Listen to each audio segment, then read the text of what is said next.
Hello student. हमने last video जो किया था वो रदरफोर्ड मॉडल का किया था और रदरफोर्ड मॉडल वहाँ फेल हो गया था।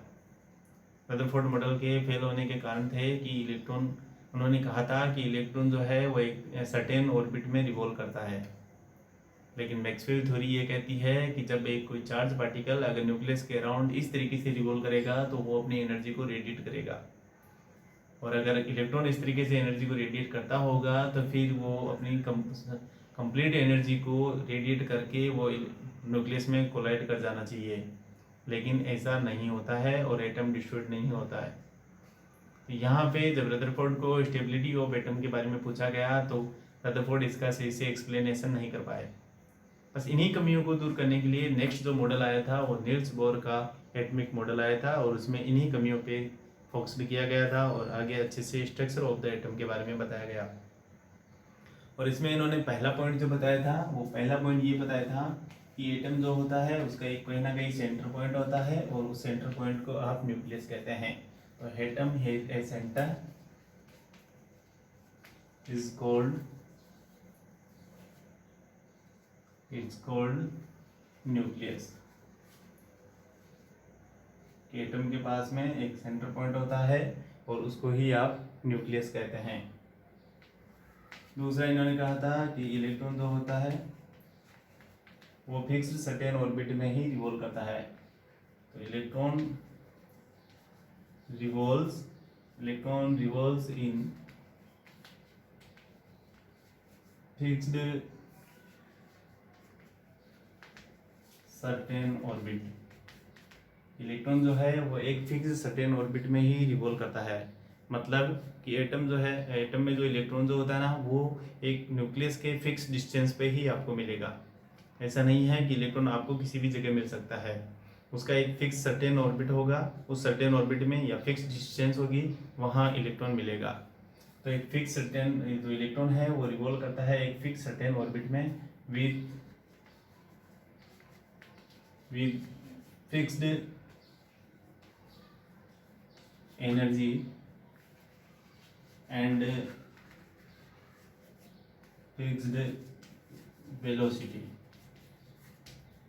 वो जो इलेक्ट्रॉन जो रिवॉल्व करेगा एक फिक्स और सर्टेन ऑर्बिट के अंदर, तो उसका एक एनर्जी भी फिक्स्ड होगा और उसका वेलोसिटी भी फिक्स्ड होगा। तीसरा इन्होंने क्वांटाइजेशन कंडीशन बताया।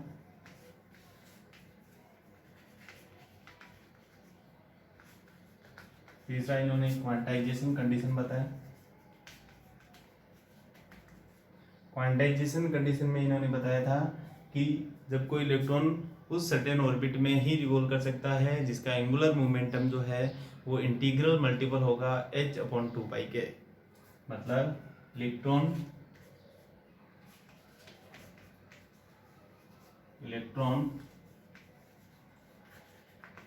revolving those certain orbit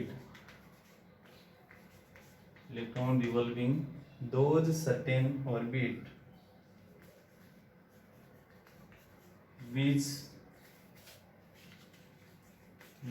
for the angular momentum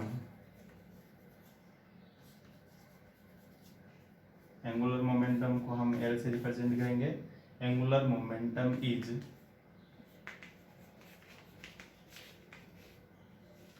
integral multiple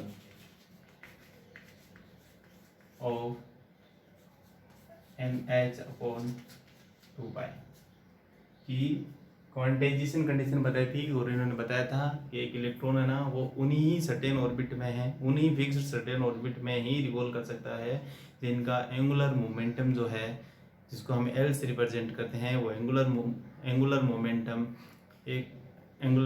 integral multiple होना चाहिए NH/2π के। फॉर्मूले को अगर अच्छे से समझें एंगुलर मोमेंटम के,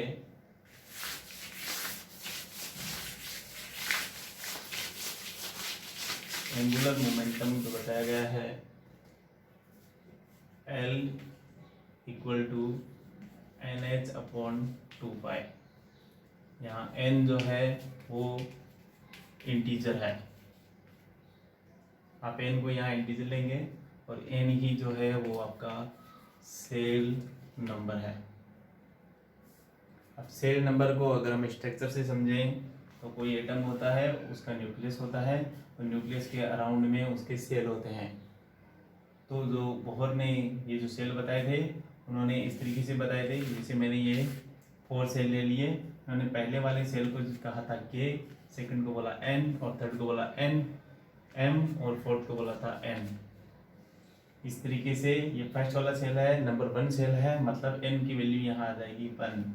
हम कहेंगे एन इक्वल टू 1, ये हो जाएगा एन इक्वल टू 2, ये हो जाएगा एन इक्वल टू 3 और ये हो जाएगा एन इक्वल टू 4। और भी अगर इसके डीप में और हम आगे समझें तो इसका मतलब ये हुआ कि ये जो सेल है, एक सेल एटम का एक बड़ा पार्ट है और सेल के अंदर सब सेल होते हैं और सब सेल के अंदर ऑर्बिट होते हैं। तो यहाँ अगर हम इसी चीज़ को साथ ही साथ में समझें कि ये सेल है और के सेल के अंदर जो सब सेल होता है, अगर हम बात करें सब सेल, हम कह सकते हैं एन की वैल्यू 1 हो जाएगी के और एन की वैल्यू 2 हो जाएगा एल के लिए और एन की वैल्यू 3 हो जाएगी एम के लिए और एन की वैल्यू 4 हो जाएगी एन के लिए। अगर हम इसे समझें थोड़ा शॉर्ट में, तो एन की वैल्यू 1 होगी तो वो सेल जो होगा वो होगा के, और उसमें सब सेल जो होगा के अंदर जो सब सेल होगा वो हो जाएगा आपका एस।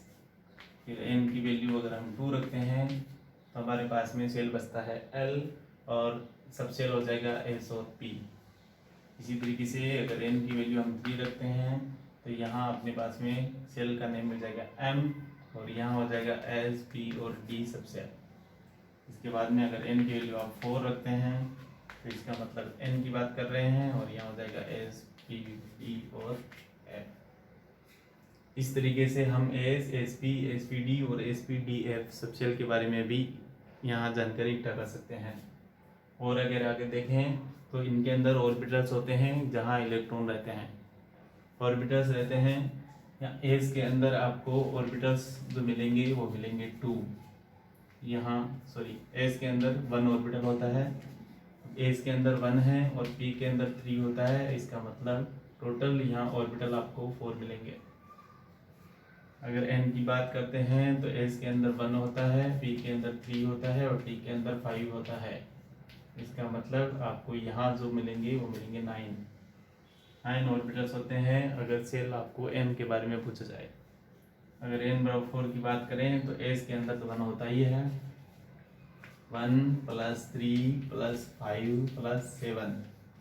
इसका मतलब ये होगा यहाँ कितने हो गए, 7 और 5 12, 3 15 और 1 16, मतलब यहाँ टोटल 16 ऑर्बिटल्स होंगे। और ध्यान रहे हम किसी भी अगर इलेक्ट्रॉन को हम फिलअप्स कर रहे हैं ना, तो फिलअप्स करने के लिए हम एक ऑर्बिटल में मैक्सिमम हम 2 इलेक्ट्रॉन फिल कर सकते हैं।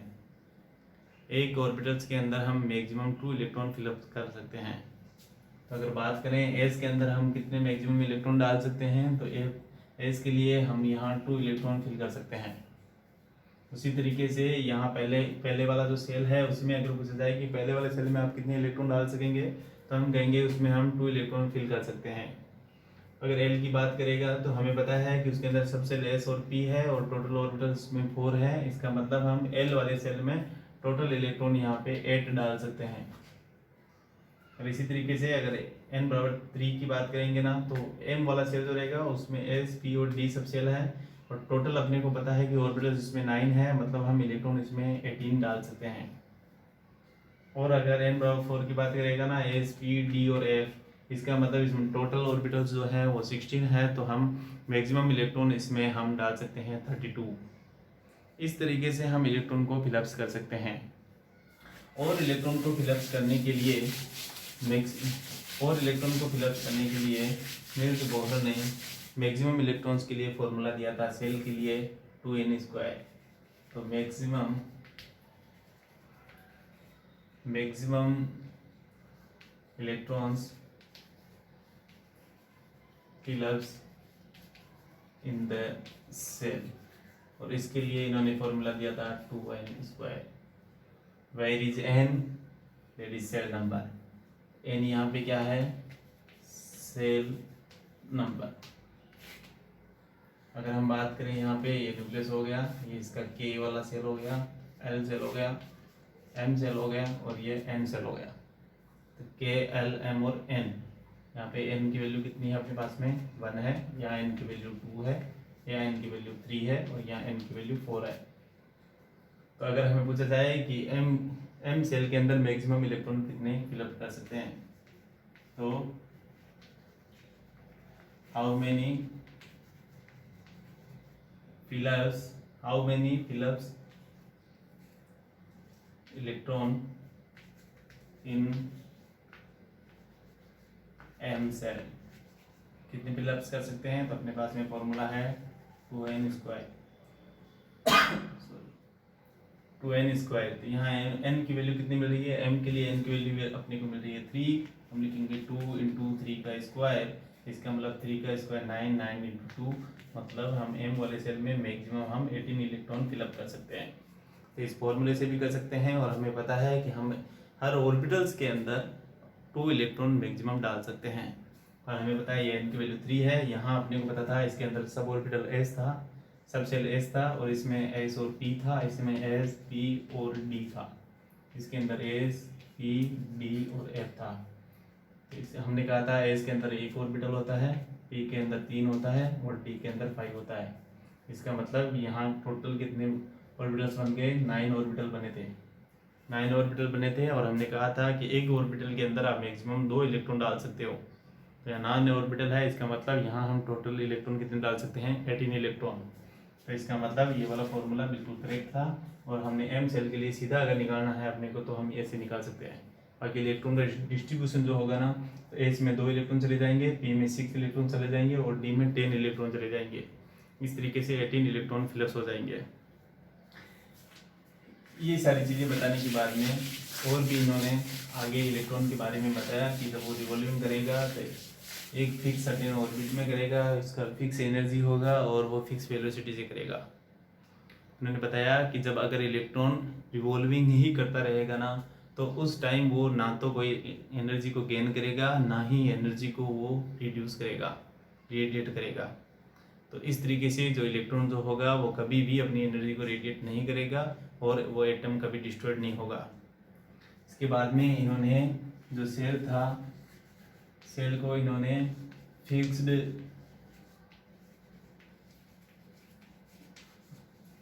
एनर्जी लेवल कहा। मैं बोला कि सेल जो है वो एक फिक्स्ड एनर्जी लेवल होता है और सेल को ही इन्होंने स्टेशनरी एनर्जी लेवल कहा। स्टेशनरी